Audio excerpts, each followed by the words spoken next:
Assalomu alaykum hurmatli o'quvchilar. Demak, biz bugun sizlar bilan oraliqlar usuli mavzusini ko'rib o'tamiz. O'zim qanday o'rgangan bo'lsam, o'zimga qaysi usul qulay bo'lsa, xuddi shu tartibda sizlarga eng sodda tilda tushuntirib berishga harakat qilaman. Xo'p. Unda birinchi misoldan boshlayveramiz. Qarang. Eng oddiy holatlardan ko'rsata boshlayman. Masalan, sizga kelishi mumkin x-8 va x-3 ko'paytirilyapti bir-biriga. 0 dan katta yoki teng deyapti. Nima qilasiz? Qarang. Ikkalasini ham 0 ga tenglaysiz. x-8 0 ga tenglasangiz x teng 8 bo'lib qoladi. x-3 ni 0 ga tenglasangiz x teng 3 bo'lib qoladi, to'g'rimi? Endi nima qilamiz? Oraliqqa qo'yib qo'yamiz.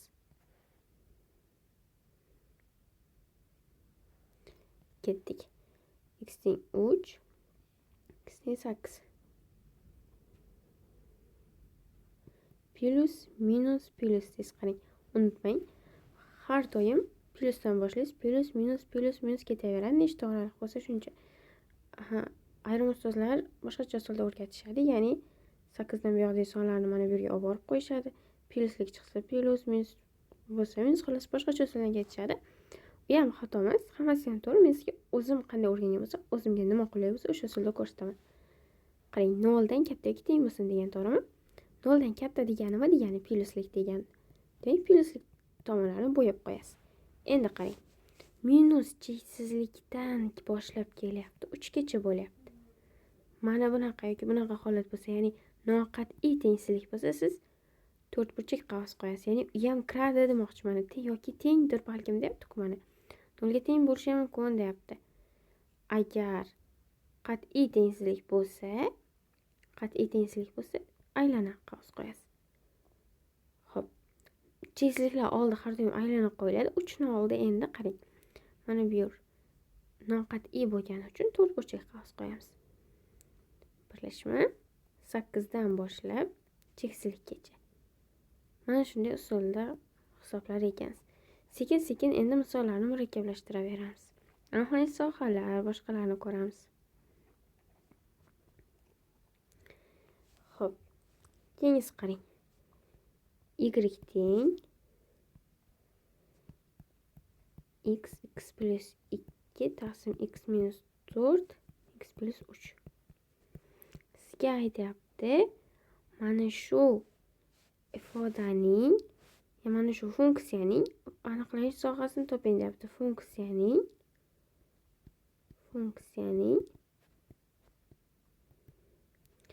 aniqlanish sohasini toping deyapti. Nima qilasiz? Qarang. Aniqlanish sohasi qanaqa topiladi? O'zi qanday bo'ladi? Hozircha sizlar bilan logaritm, trigonometriyalar o'tmadik.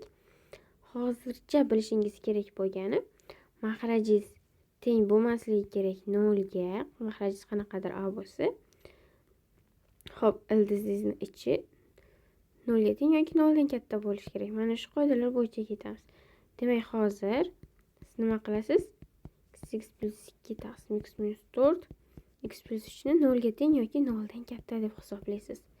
Bu yerda x minus 4 bilan x plus 3 teng bo'lmasligi kerak 0 ga degan shart ham bor.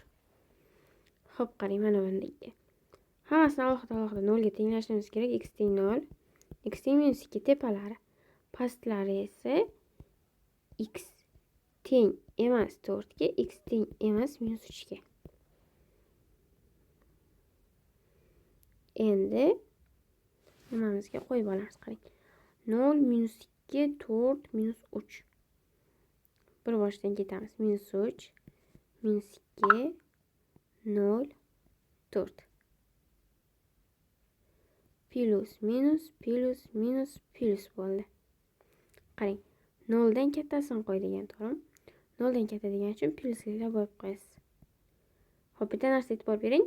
Agar son emas x birinchi kelib qolsa, mana bunday ayirish joylarida ham qo'shish bo'lsa, joy almashgan bo'ladi. Nima o'zgarmaydi?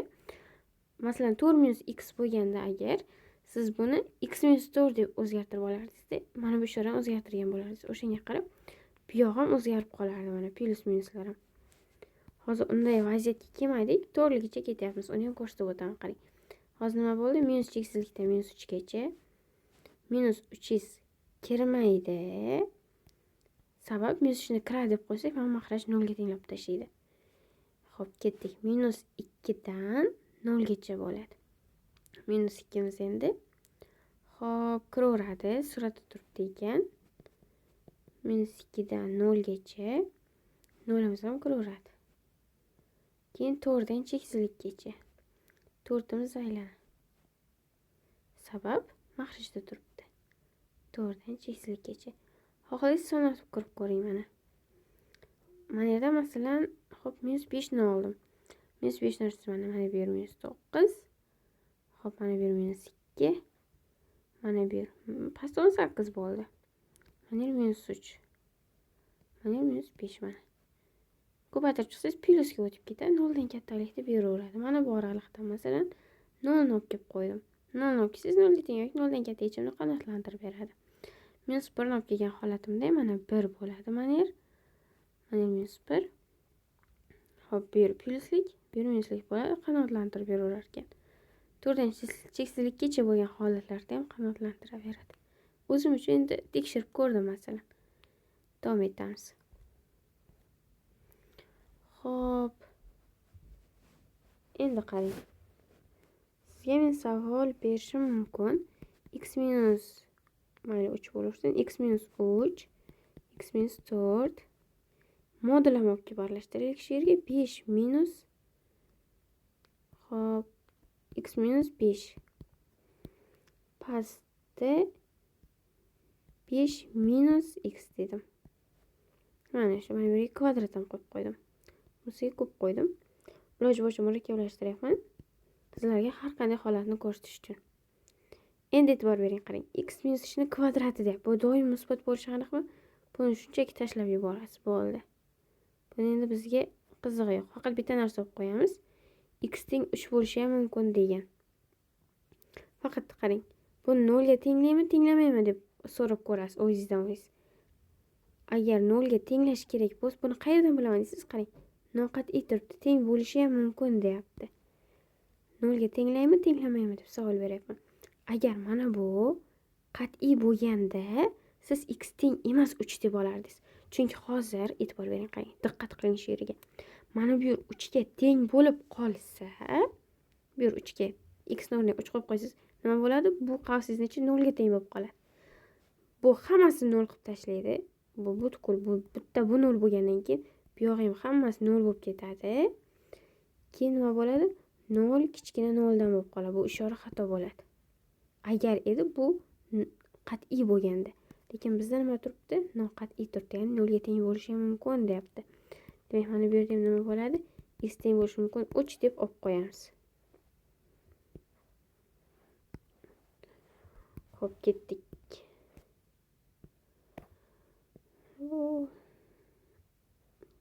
Endi qarang.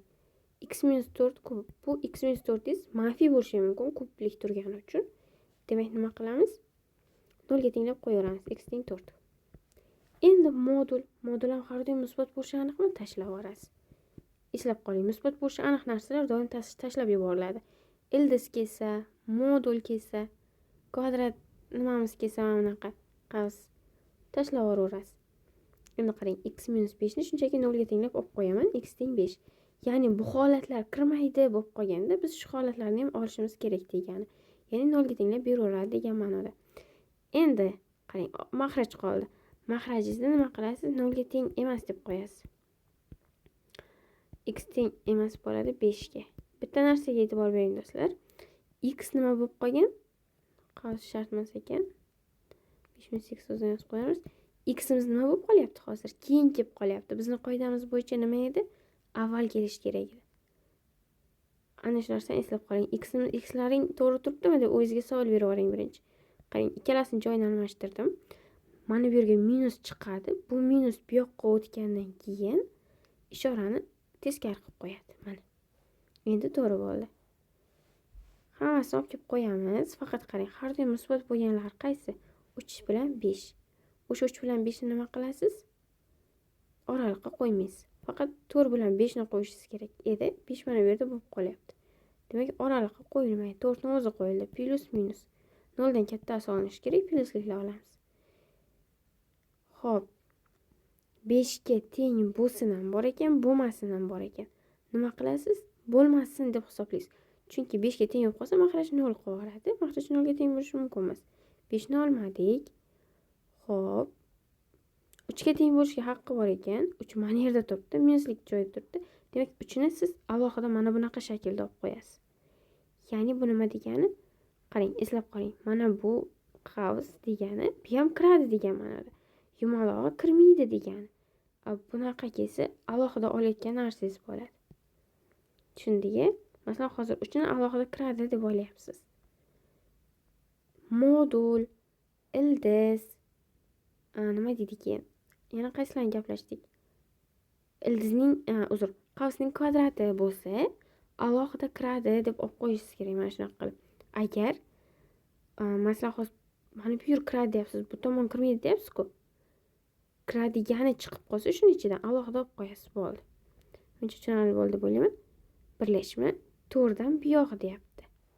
To'rdan buyog'ida yana 3 narsa yo'qmi? Qarang, 5 kirmaydi deyapmiz. Hozir biz 4dan chekislikkacha deb qo'ya olmaymiz. 5 ni chiqarib tashlashimiz kerak. 4 ni o'zi kiradi. Chunki nimada turgandi? Suratda turibdi. 4 ni o'zini kiradi dedik, 5 kirmaydi dedik. Chunki 5 mahrajda edi. 5 ni olib tashlashimiz kerak. Birlashma 5 dan chekislikkacha. Endi bundan nimani desangiz, qarang. 5 ni hozir kirgizmasligimiz kerak. 5 ni chiqarib yubordik, 3 ni alohida oldik. 4 dan 5 gacha dedik. 5 dan chekislikkacha dedik. Tushundingmi? 4 kiradi, 5 kirmaydi. 5 ni chiqarib tashladik mahrajda turgani uchun. Mana, yumaloq nima qavs qo'yilgan. 5 ni olib tashlayapmiz. Mana shunaqa holat ekan, do'stlar. Xo'p. Modulni ham ko'rsatib o'tdim, qarang. Diskriminant 0 dan kichkina bo'lib qolsa, mana shunaqa bo'ladi. Shunga misol ko'ramizmi? Xo'p, qarang. X plus 1 x kvadrat plus x plus 1. Xo'p, ildizda x kvadrat minus 36 x kvadrat minus 6x minus 7. Kichkina 0 dan. Har xil holat ko'rib berishga harakat qilyapman, qarang. Mana bunda. Xo'p, diskriminant 0 dan kichkina bo'lib qoladi. Hozir yechim bo'sh to'plam bo'lib qoladi, to'g'rimi? Buni shunchaki tashlab yuborasiz. Bunga qaytishni ham hojati yo'q. Alohida mana shu son kiradi deb o'tirishni ham hojati yo'q. O'zi bo'sh to'plam bo'lib qolyapti bu. Shunchaki tashlab yuborasiz, bo'ldi. Xo'p. Endi mana bu modulni ham tashlab yuborasiz, faqat buni olib qo'yishingiz kerak. X teng bo'lishi mumkin -1 ga deb, ya'ni modulni ichini 0 ga tenglab qo'yibman. Mana bu ildizni ham tashlab yuborasiz. Faqat qaytib qo'yishingiz kerak. X kvadrat minus 36 katta bo'lishi kerak bo'ldi. Aniqlashni olib qo'yishingiz kerak. X kvadrat katta 36 dan, x katta bo'lib plus minus 6 dan. Ya'ni minus 6 bilan 6 ni orasi qabul qilinsin deysiz. Plus minus plus. 0 dan kattasi degan ekan mana bu. Demak, minus 6 bilan 6 ni orasini olmaymiz deyapti. Olib qo'ysangiz nima bo'ladi? Ildizni ichi 0 dan kichkina bo'lib qoladi. O'shaning uchun aniqlashni olib qo'yishingiz kerak ildiz kelib qolsa. Mahraj nima qilasiz? 0 ga teng emas deysiz. X kvadrat minus 6x minus 7 teng emas 0 ga. 7 kara 1.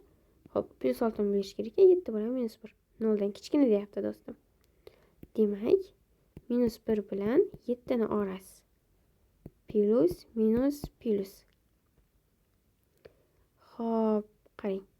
X'larim to'g'ri turibdi. Tengsizlikni ishorasini o'zgartirish shart emas.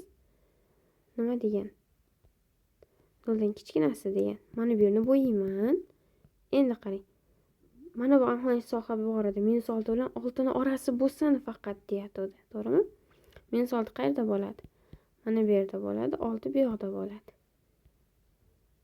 Mana. Endi ikkalasini kesishgan joy minus 1 bilan 6 ni orasi bo'lib qoldi. Keyinchi mana minus 1 nima edi? Agar orasida kelmay qolsa olishimiz kerak edi. Shundoq ham kelyapti minus 1. Lekin mahraj agar minus 1 ni olib qo'ysam, mahraj 0 ga teng bo'lib qoladi. Shuning uchun minus 1 ni ololmas ekanman, mana. Teng bo'lmasin 0 degan joyi bor edi. Demak, minus 1 ni o'zi kirmaydi. 6 kiradimi? Xo'p. 6 qayerda kelgan? Aha, sohada kelgan. 6 ham kiraveradi. To'g'ri kelar ekan. 4 minus 1 dan 6 gacha bo'lar ekan. Xo'p, har xil holatni ko'rib o'tishga harakat qildik do'stim. Tushundingiz degan umiddaman.